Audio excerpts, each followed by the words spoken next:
You're listening to one of the greatest serial killers in the history of mankind, the female Anopheles mosquito.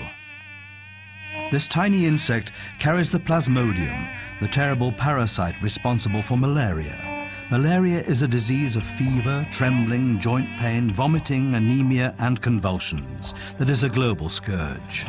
For Steve Ward at the Liverpool School of Tropical Medicine, ground zero in the fight against malaria is in Central Africa, where 90% of the world's deaths occur. On average, 2 people every minute die from the disease. There are clearly lots of infections which blight the African countries of the world, but by far the most important of the parasitic infections is the malarial parasite. Combating one of the most deadly parasites known to man requires the combined efforts of a large consortium of European scientists working closely with colleagues in the African continent. Steve Ward heads up this large team. Their project is called AntiMal, involving 29 European and 10 African research institutions. The aim is simple: to develop new, efficient and cheap antimalarial drugs to stop the parasite in its tracks. One of the cornerstones of the AntiMal initiative is to develop novel antimalarials which are safe and effective, but most importantly, they have to be affordable.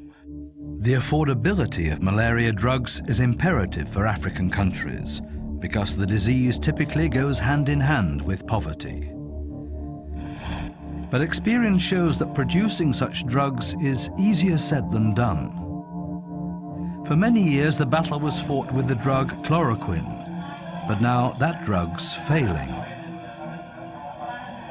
We're now in a situation in this particular century where there's almost nowhere in the world where chloroquine is effective. So, although it's still used, it's actually ineffective in killing parasites in most of the places it's used. So scientists developed a replacement drug called Fansidar. Unfortunately, since that was introduced maybe 20 years ago, parasites have become increasingly resistant to that. Today, in the 21st century, no effective vaccine for malaria exists. The only real weapon to protect against the disease is the mosquito net. This is helpful, but not enough, and the parasite continues to be transmitted from person to person. New drugs are needed to combat the enemy. This is the enemy the scientists are fighting, the plasmodium, the malaria parasite magnified under the microscope. It's incredibly small, but its effects are devastating. The parasites enter the bloodstream when humans are bitten by an infected female Anopheles mosquito. Once inside the human body, the parasites travel to the liver where they mature. About a week later, they re-enter the bloodstream, invading the red blood cells. There they reproduce until the red blood cells burst, releasing thousands more parasites into the body. And that's when the disease takes hold. When the parasites break out of the red cells, you get the normal feelings of, you get cold and fever and aches. Left untreated, malaria can cause kidney and liver failure, coma and seizures, leading to death within days. With half the world's population at risk from malaria and a staggering 250 million infections a year, the big issue is frighteningly clear: how to combat the disease if conventional drugs don't work. Here at St. George's University in London, Sanjeev Krishna and his student Sanija Slavic have begun by discovering something intriguing. Like us, the parasite needs to feed. It does it by stealing glucose from our red blood cells, but in a rather unconventional way. The malaria parasite doesn't have a mouth like we do, and but we discovered a transporter. This glucose transporter represents an important chink in the parasite's armor. It's a real Achilles heel in the parasite, because if you can inhibit the glucose transporter, then you stop glucose entering into the parasite, and the parasite curls up and dies. But perhaps the biggest breakthrough in the war against the parasites comes from Dr. Henri Vial and the team in France. What we wanted to do is to elucidate a very specific point concerning the biology of this parasite.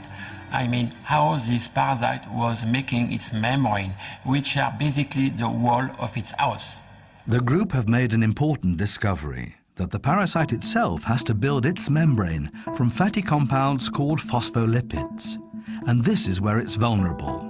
It's hoped this significant finding will lead to the downfall of the enemy. We developed some innovative tools to block the capacity of the parasite to make its membrane. And the idea is that a parasite cannot survive, cannot develop inside our human body without being able to make its house. It's led scientists to develop a new molecular medicine to attack the parasite. So, pharmaceutical industry is currently developing this new medicine against severe malaria in 3 countries of Africa where malaria is endemic. And we expect the testing of this molecule to be finished within 4 years. Until medical trials of the work from Montpellier, St. George's University and other institutions within AntiMal are complete, more conventional drugs remain the only way to fight malaria, and AntiMal has searched far and wide for the Holy Grail. The way that we've managed to hold back the problem of the disease is by turning to a relatively old treatment, which is based on a herbal remedy from China, based on the plant Artemisia annua, which has an antimalarial component in it called artemisinin. So the Chinese have known about this for thousands of years, and the West has only caught on to it relatively recently. Artemisinin is the primary treatment against malaria today, but worryingly, like previous drugs, its days of being effective also appear numbered. Recently, over the last 3 or 4 years, reports have started to occur from Southeast Asia, around the Thai-Cambodian border and now around the Thai-Myanmar border, which clearly indicates that parasites in those regions are becoming less sensitive to these particular molecules. If that does occur, then we really are in quite a difficult set of circumstances. There aren't any real alternatives that we could immediately turn to. It's an all too familiar story. Scientists develop drug, disease evolves to become resistant to drug.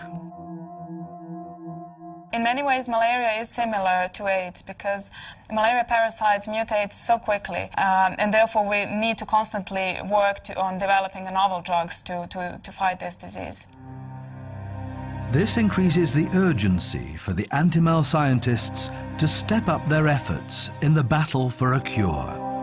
Of course, it is a battle against the parasite because you need to kill the parasite very quickly. Can you imagine that in the human body you have 1 million of billion of parasites at the same time, and you have to kill these million of billion of parasites? It's a real challenge. I think really the exciting next steps will be to try and use our approaches to now identify new drugs for this infection, so that a few years down the line we may have a completely new way of treating malaria.